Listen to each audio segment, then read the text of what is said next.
हाय सांग मैंने स्वागत करुच्ची मो यूट्यूब चैनल को।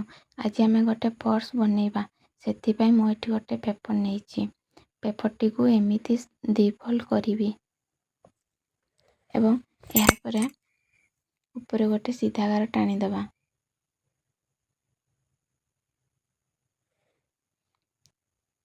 यार लंब नेबा 9 इंच रे।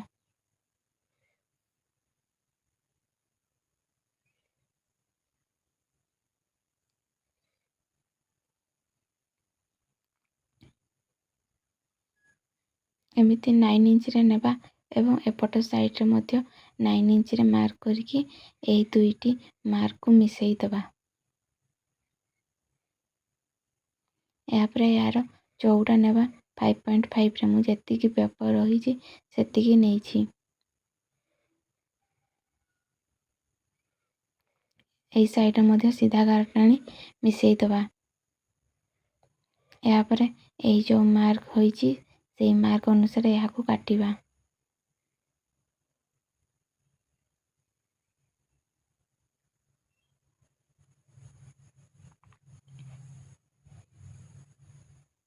जो मझी भागटी जॉइंट अच्छी ताकू मध्य काटिकी बाहर करदबा। दुईटी भाग बाहर दुई साइड पाई। यापर यहाँ को सिलाई करिबा।